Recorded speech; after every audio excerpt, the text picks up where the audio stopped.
할렐루야. 느헤미야 8장 말씀 함께 나누겠습니다. 느헤미야 8장은 이제 느헤미야가 이 성벽을 다 완성했습니다. 그래서 예루살렘 성벽을 완성하고 하나님 앞에 섰습니다.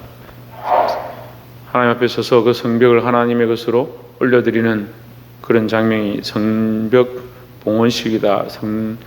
이 성을 하나님 앞에 봉헌하는 그런 장면이라 볼 수 있습니다.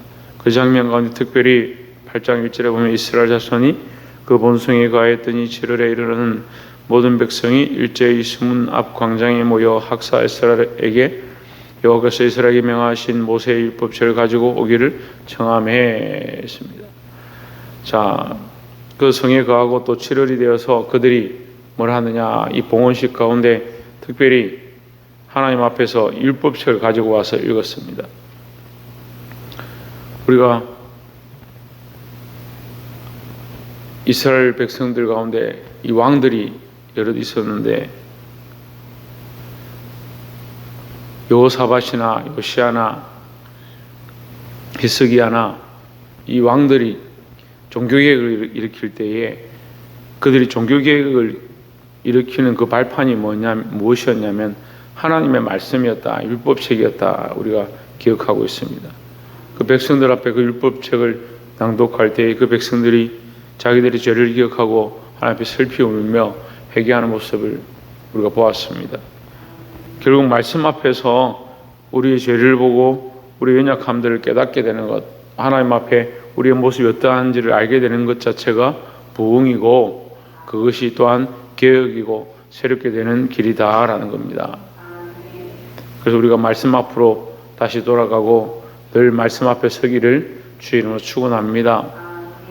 사실은 이것이 가장 쉽고 가장 확실한 것이지만 그게 가장 안 되는 겁니다. 그래서 우리는 늘 자기를 점검해서 말씀 앞에 서고 말씀대로 살아가고 하나님의 기준 앞에 설 수 있기를 주의 이름으로 축복합니다. 2절에 7월 1일에 제사장 에스라가 율법책을 가지고 남자 여자 무릇 알아들을 만한 회중 앞에 이르러 3절에 수문 앞 광장에서 새벽부터 오전까지 남자 여자 무릇 알아들을 만한 자의 앞에서 읽음에 뭇백성이 그 율법책에 귀를 기울였는데 4절에 때에 학사 에스라가 특별히 지은 나무 강단의 섬의 그 우편에 선 자는 마띠디아와 스마야와 아나야와 우리야와 이렇게 쭉 기록하고 있습니다. 나무로 지은 강단에 섰다. 이제 이 강단의 모양을 이제 오늘날 얘기하고 이제 구약에도 보면 헌금통에 대한 유래도 기록되어 있습니다. 이 강단을 만들어서 뭘 하느냐? 거기에 율법책을 폈다.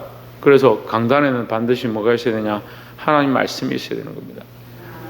이게 법궤의 뚜껑을 열면 그 안에 율법의 책, 그러니까 율법이 있는 것처럼 법궤 안에 십계명이 있는 것처럼 이 강단 위에는 항상 하나님 말씀이 펴 있어야 된다. 여기에 하나님 임재가 어떻게 있느냐? 말씀이 선포되어짐으로 하나님의 임재가 있다라는 겁니다. 사람의 생각을 말하기 시작하면 이 강단은 이미 하나님 임재가 사라지는 겁니다. 우리는 하나님의 말씀을 전하고 또 그 하나님의 말씀을 귀를 기울여 듣고 그 말씀 앞에 서게 되기를 주의 이름으로 축원합니다. 그래서 이 말씀 우리에게 큰 도전이 되죠. 우리도 이렇게 살아야 하고 이렇게 말씀 앞에 서야 된다라는 겁니다. 5절에 학사 에스라가 모든 백성 위에 서서 저희 목전에 책을 펴니 책을 펼 때에 모든 백성이 일어서니라 했습니다. 그 책이 뭐 대단하겠습니까? 그 학사 에스라가 뭐 대단하겠습니까? 나무 강단이 뭐 대단하겠습니까? 하지만 그 말씀이 하나님의 말씀이고 그 말씀이 그 백성들에게 일러주시는 하나님의 뜻인 줄 알기 시작하니까 그 백성들이 그 자리에서 일어났다라는 겁니다. 일어난다는 것은 내가 여전히 걸어왔고 여전히 살아왔던 그 삶의 습관에서 일어난다. 이제 나는 내 뜻대로 살지 않고 그 말씀대로 살겠다라는 표시입니다. 6절에 에스라가 광대하신 하나님 여호와를 송축하며 모든 백성이 손을 들고 아멘 아멘 응답하고 몸을 굽혀 얼굴을 땅에 대고 여호와께 경배하였느니라 했습니다. 정말 놀라운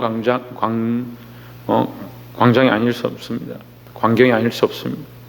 이 백성들이 모였는데 70년 만에 고국으로 돌아와서 그 예루살렘 성벽을 지은 것도 놀라운 광경인데, 그들이 이 말씀을 들을 때에 그 광장에 모여서 그 나무 강단에 말씀을 선포하는 것 가운데 자리에서 일어났습니다.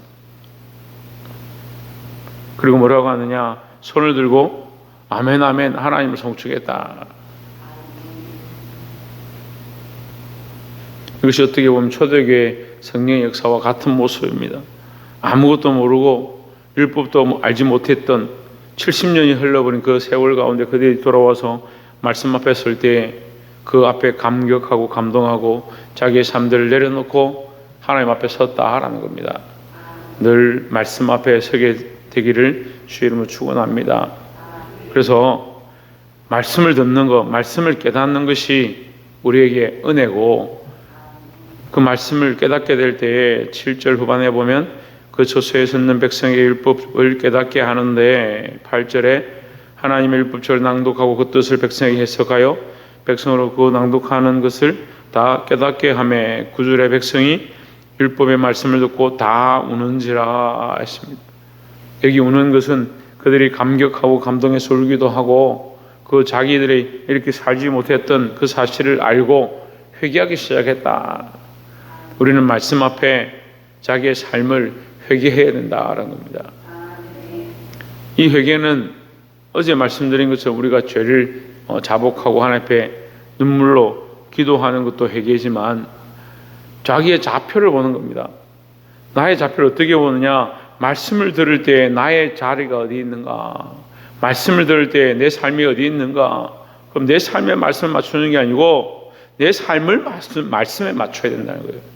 말씀을 따라, 하나님의 뜻을 따라, 그래 그 하나님의 좌표를 똑바로 하는 것, 하나님의 말씀을 깨닫게 되는 것, 알게 되는 것이 우리에게 은혜다라는 겁니다. 다시 말하면 하나님의 말씀을 똑바로 하는 것이 회개의 시작이다는 거예요. 우리가 운전을 하는데 내비게이션을 켭니다. 그럼 내비게이션에 맞추는 것이 우리가 바른 길을 가는 방법이죠. 나의 기준에 내비게이션을 맞추는 게 아니고 내가 그 내비게이션에 안내하는 것을 따라서 내 차를 운전해 가는 겁니다. 그렇게 할 때 바르게 갈 수 있는 거죠. 그 나에게 맞춰라 이러면 내가 목적지에 갈 수가 없어요. 그 내게 맞추는 게 아니고 말씀에 맞추는 거예요. 내 뜻대로 사는 게 아니고 하나님의 말씀을 알고 하나님의 말씀대로 살기 시작하는 것이 개혁의 시작이다. 우리가 그것을 알고 말씀대로 깨닫고 그 앞에 회개하고 나아가기를 주의 이름으로 축복합니다. 두 번째는 10절에 느헤미야가 또 이르기를 너희는 가서 살찐 것을 먹고 단 것을 마시되 여기 비치 못한 자에게는 너희가 나누어 주라. 이날은 우리 주의 성일이니 근심하지 말라. 백성들이 그 말씀을 듣고 계속 우는 겁니다. 계속 우니까 슬퍼하지 말고 울지 마라. 근심하지 말라. 여호와를 기뻐하는 것이 너희의 힘이니라 했습니다. 그 말씀을 더 깨닫기 시작하면 슬퍼할 필요가 없습니다. 처음에 우리의 죄를 보고 우리의 연약함을 볼 때는 하나님의 말씀 앞에 맞추고 회개할 필요가 있지만 점점 어떻게 되느냐? 이제는 하나님께 맞춰주고 하나님 뜻을 알기 시작하면 더 이상 울 필요가 없다는 거죠. 그 안에 뭐가 있습니까? 기쁨이 있습니다. 기쁨이. 회복됨의 기쁨이다. 이 회복됨이 뭐냐? 하나님 말씀에 맞춰주기 시작하고 하나님 말씀대로 살겠습니다. 나는 연약하고 부족하지만 하나님 말씀을 이제 깨달았고 하나님 말씀대로 살겠습니다. 살겠습니다 했으니까 뭐가 있어요? 이제 희망이 있는 거죠. 내가 살았기 때문에, 이만큼 살아왔기 때문에 되는 것이 아니고 나는 부족하지만 이제 주의 말씀을 깨달았으니 주의 말씀대로 살겠습니다. 그걸 깨달은 게 뭐예요? 깨달은 게 기쁨이요. 알게 된 게 기쁨이고 깨달은 게 기쁨이고 죄인 줄 아는 게 기쁨이고 회개할 수 있는 게 기쁨이다 하는 거죠.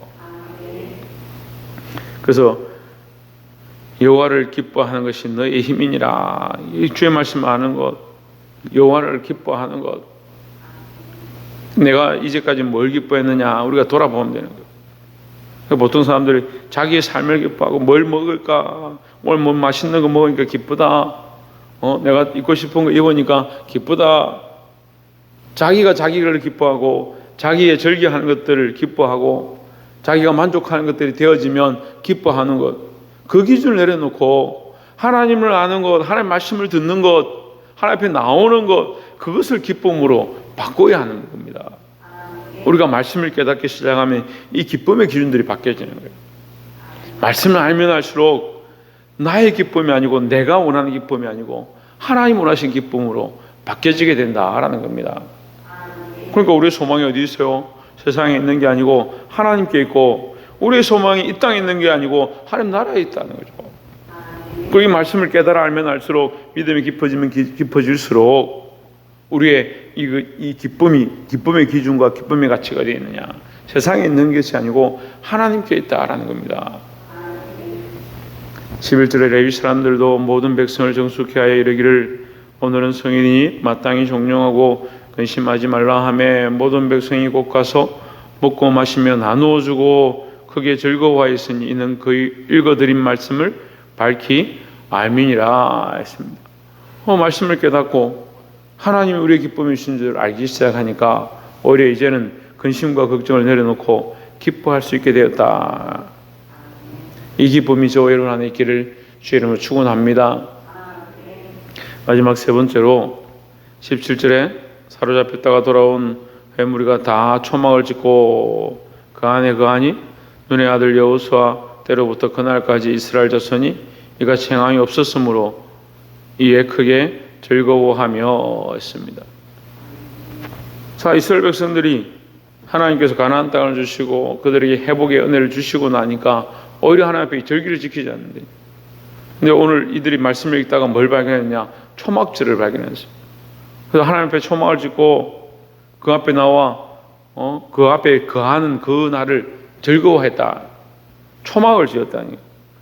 산에 가서 나뭇가지를 꺾어 와가지고 나뭇가지로 만든 초막집을 지은, 우리를 말하면 텐트를 지은 거죠. 텐트를 짓고 일주일 동안 거기서 사는데 너무 기쁘고 즐겁다. 하나님 앞에 우리가 하나님 말씀을 깨닫고 하나님 앞에 서 있는 것이 너무 기쁘다. 이게 초막을 짓는다는 것은요, 내 삶의 터전을 버리고 하나님 앞에 나는 아무것도 아니다, 벌거벗은 모습처럼 서 있는 겁니다.